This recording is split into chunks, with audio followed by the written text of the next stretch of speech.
हिवाळा हटला होता. रंगीत रानफुलांनी आपले तुरे वर काढले. वैद्याकडून हर तऱ्हेच्या दवा मात्रा जिजाऊ सईबाईंना देत होत्या. उगाळलेल्या मात्रा कणाकणाने झिजत होत्या. सईबाई तशाच झिजत चालल्या. क्षणभर शंभूबाळांना उचलून घेतले तरी त्यांचे हात भरून येऊ लागले. उन्हाळ्याच्या कोरड्या हवेने सईबाईंना थोडे बरे वाटले, पण अंग काही धरले नाही. गडावरची होळी उदासपणे पेटून विझली. मोरोपंत, अर्जोजी, वैद्य, जिजाबाई साऱ्यांना सईबाईंचे डोळ्यादेखतचे विझणारे अंग पाहून उरात चलू लागले.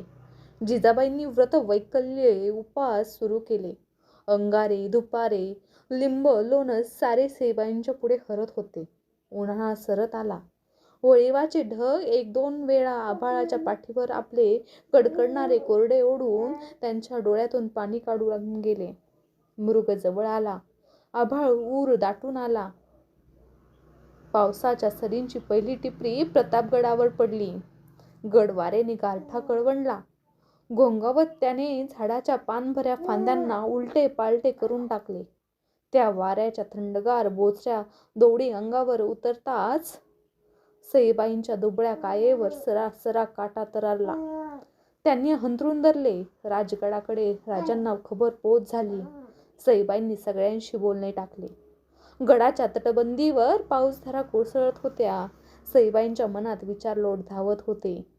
पाणथळावरील आपल्या लांबट घरट्याशी बया पक्षिणीने एकटेच किलबिलत बसावे तसे त्यांचे मन स्वतःच शिरून फक्त राजांच्या आठवणीशी बातचीत करू लागले. केवढ्या उद्दंड आठवणी त्या! मोहरून टाकणाऱ्या, शरमायला लावणाऱ्या, अभिमानाने ऊर भरून काढणाऱ्या, हुरहुर लावून हैराण करणाऱ्या, धावणीच्या घोड्याने पाठीवरचा स्वार दूर न्यावा तशा दूर दूर नेणाऱ्या, तटबंदीवरून डोकावताना गरगरावे तशा भोवंडायला लावणाऱ्या, दह्याच्या कवड्यांसारख्या मधुर गोड, चिराग दालनाच्या ज्योतीसारख्या सतेज सुंदर, दरुणी महालातल्या रक्तपोशीसारख्या निसूर निबर, घरभरणीच्या लवंडल्या मापासारख्या ओसंडत्या उभार, हिंदकळणाऱ्या मोतीलगासारख्या अस्थिर चंचल, भवानीच्या भंडाऱ्यासारख्या उदात्त मंगल आठवणीच आठवणी. संकटांना एकमेकांची सावली पकडतच चालण्याच्या उपजेत खोड असावी. सईबाईंच्या दुखण्याने निकराचा जोर धरला आहे ही खबर राजांना कळली.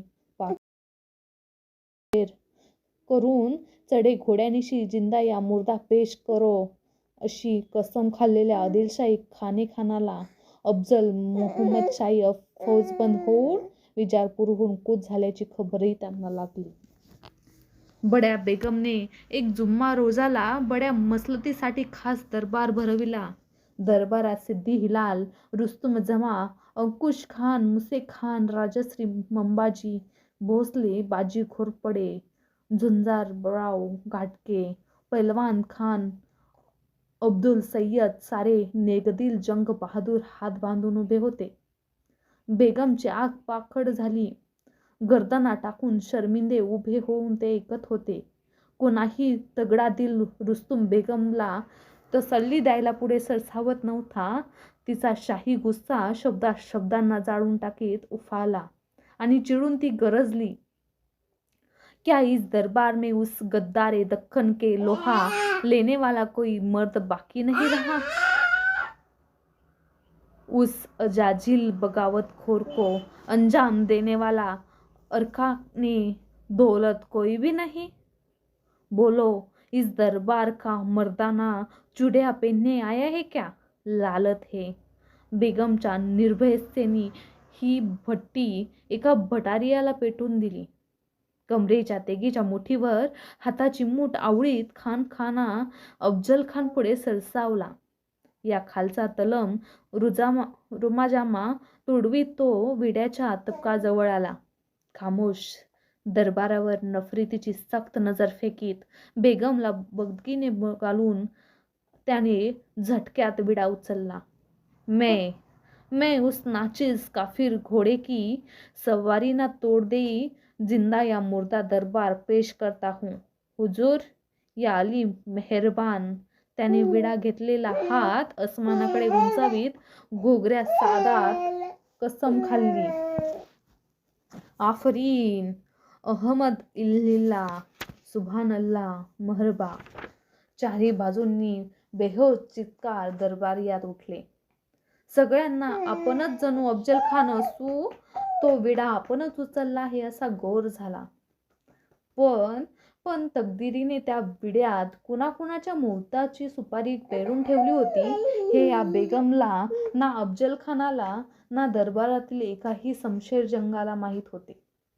खानाच्या खांद्यावर मरातबाची खिल्लत चढली, शिरावर किताबाची बरसात बरसली. दरबार बरखास्त झाला. जुम्मा रोजाला एक मोठा मनसुबा खडा झाला. खुशीत दरबारी बाहेर पडले. त्यांना माहीत नव्हते त्या जुम्म्याच्या पाठीमागे एक दख्खनी शनी लागला आहे आणि त्याचे नाव सिवा आहे. 20,000ची हत्यारबंद कडवी फौज, 80-90 मोठ्या तोफांचे, 300 लहान तोफांचे खटारे, 1000 भर उंटांचा काफिला, 60-70 झुलते हत्ती असा दाबजोर लवाजमा खानाने बरोबर घेतला. निशाणीच्या हत्तीवर चांदतारा चढवून अफजल खान मोहम्मदशाही निघाला एका चोऱ्याला ग्रासण्यासाठी, बतशिकनी करण्यासाठी, शिवाचा क्रूफ तोडण्यासाठी. अफजल म्हणजे सर्वात सुंदर, सबसे अच्छा. खरंच तो एवढा अच्छा? फर्जंद शहाजीराजे भोसले यांच्या हातात हातकड्या जखडून भरल्या विजापुरातून यांनीच त्यांची शर्मिंदी धिंड काढली होती. कनकगिरीच्या वेढ्यात शिवाजी राजांच्या दादा महाराजांना, संभाजी राजांना दगा देऊन यानेच मरणाच्या दारात नेऊन सोडले होते. कस्तुरी रंगाचला मैत्रीच्या भेटीसाठी बोलून धोक्याने यानेच त्याच्या चिथड्या उडवल्या होत्या. कल्याणीच्या वेढ्यात शहजादा औरंगजेबाला सही सलामत सोडल्याबद्दल सेनापती खान मोहम्मदला मक्का दरवाजात कत्ल करण्याचा डाव यानेच रचला होता. असा हा सबसे अच्छा खान होता. सबसे अच्छा काम करायला निघाला. सह्याद्रीच्या गुहेत हात घालून, एका सिंहाची आळ्याळ धरून, बाहेर केसनाची कसम खाऊन. खान कसाही चालून आला तरी त्याचा तळ व्हायलाच ठाण होणार हे राजांनी हेरले. आता सईबाईंना प्रतापगडावर ठेवणे धोक्याचे होते. राजांनी जिजाबाईंना निरोप धाडला. सारा कबिला प्रतापगडावरून राजगडाच्या पायथ्याशी शिवानपट्टणाला हलवण्याचा मनसुबा कळवला. सरत्या मृगाच्या सरी अंगावर घेत भोवळ्यांनी जिजाबाई, सईबाई यांचे मेणे प्रतापगडावरून खाली उतरवले. एका महिन्यात 2 वर्षाचे शंभूबाळ आणि धाराऊ बसली होती. आता शंभूबाळ चांगले बोलते झाले होते. आपल्या चौकस सवालांनी ते धाराऊला हैराण करीत होते. कपाळावरचं शिवगंध आडवंच का? दारकरी आपल्या डाव्या बाजूलाच तलवार का बांधतो? भाल्याच्या एका टोकालाच पाते का? घोड्याच्या टापांनाच नाल का ठोकायचे? बिचाऱ्या धाराऊला त्याच्या एकाही सवालाचा जाब देणे सुधरत नव्हते. तिच्या मुलांपैकी एकानेही तिला असे एवढे हैराण केले नव्हते. मेण्याचे आडपडदे हटवून शंभूबाळ जावळी खोऱ्यातले डोंगर शिखरावरून कोसळणारे पांढरे धोट पाणलोट पाहण्यात गर्क झाले होते. त्या कोसळत्या पाणलोटाची त्यांना गंमत वाटत होती. त्या पाणलोटांना कोणी रोखू शकत नव्हते.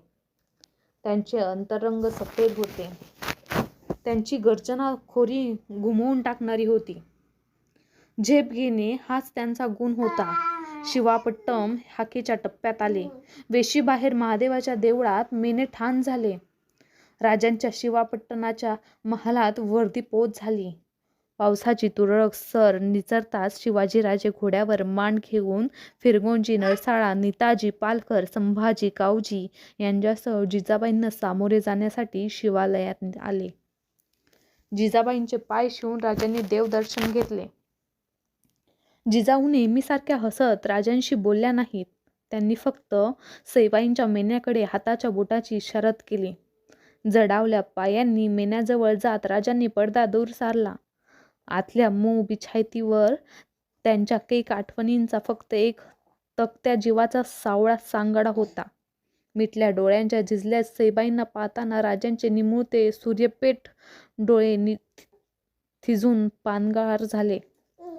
लाल महालात परभणीचे माप लवंडून